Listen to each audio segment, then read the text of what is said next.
This didn't start with a diagnosis. It started with a question that I couldn't ignore. I didn't start thinking about this because I wanted to talk about myself. I started thinking about it because I was trying to understand my child. I'm a teacher and I'm a parent, and for a long time, I treated those as two separate worlds.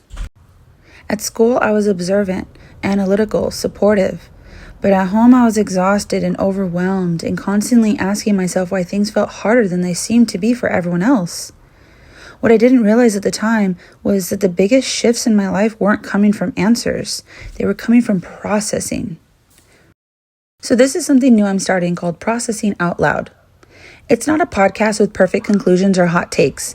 It's a space to think through things that live at the intersection of parenting, teaching, and being human, especially when the answers aren't clear yet. This is episode 1. This is about support, how we miss it, how we misunderstand it, and how differently life feels once we stop trying to power through and start paying attention. What surprised me most is that this realization didn't actually start with me. It came through trying to understand my child.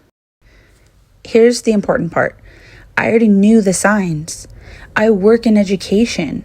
I support students with sensory sensitivities, emotional regulation challenges, attention differences, learning differences, and overwhelm. I could spot patterns in classrooms. I knew when a behavior wasn't defiance. I knew when a student needed structure, predictability, or less, not more input. But all of that knowledge stayed academic. It lived in professional development, in IEP meetings, in data, language, strategies. What I didn't do was turn that same lens inward. I did, but not in the same way that I do professionally as a teacher. It's different when you're looking at your own children from a parent lens. Because knowing something professionally isn't the same as recognizing it personally. So at home, I didn't call it support. I called it being too sensitive or bad at transitions or needing to get it together. I extended grace outward in the classroom, but not inward. This made me feel so guilty and like a bad mom because I felt like I was putting all of my attention and efforts in the classroom. I was trying to look for the signs. I was trying to support and put all of me into my work and the students that I serve, but I didn't have enough left when I came home to do the same thing to my own child. But the shift didn't happen all at once. It happened slowly, while reading, researching, advocating, and trying to be a better parent. I started noticing small moments that felt familiar. So not only was I making the shift from a teacher to now a parent of a child with neurodiversity, but I was also trying to understand her better, which led me to some truths about myself that I had never even known existed. Some of the things that I noticed, a lot of them felt like contradictory as well. I feel very overstimulated by clutter. I love to organize, but I only like to organize things that I enjoy organizing. Usually things that are not my own, like my kids' clothing and toys and things. I don't mind finding systems to reduce the clutter and help them with cleaning and just regulating their environment. But when it comes to my stuff, it's very hard for me to find the motivation to get that done. I also have interest cycles that give me like dopamine hits. I get into something. I love to get planners. Every year I get a planner for myself, for my personal life. I get a planner for teaching. And I have the markers, I have everything ready, the stickers, all the cutesy things that come with it. And I do it for like a week, maybe a couple weeks. And then I stop. I cannot find the motivation to just continue. I can't stick with it. I'll have interests that I get into. I'll buy a bunch of things for it. I'll be like, yeah, this is going to be so cool. I can make money off of this. Or, oh, this is going to be cool. I can make all these things for my kids. Or I can do this, all these different things. Even in the classroom, I will order a bunch of things. I'll print off things. I'll cut things, laminate. We'll get all these things ready and never use them. They'll just sit They'll sit in drawers because it was something in the moment that I felt compelled to do, but the follow through wasn't there. Everything that I would do was a dopamine hit. Every time I buy something, I get that good feeling. And that is how people like me can get into debt. People like me can easily clutter up their environments, but then lose the interest and motivation to declutter their environments until you get bit by the cleaning bug or the organizing bug and you get hyper focused and you just clean. You forget about eating. You forget about everything else. And if anyone interrupts your hyper focus, you get upset. You could lose it. And it's that dysregulation that is very hard, and something that with learning most recently about all those things is what gave me the clarity that I've been seeking for a very long time, that I didn't even know I was seeking. One of the biggest things that I noticed was when overwhelm shows up in my body before it shows up in my words. I think this is really, really hard as a parent and as a teacher, but the hardest part is that I am going to handle my overwhelm as a teacher in a classroom, which that's my job, than how I handle it at home in my own environment around my children.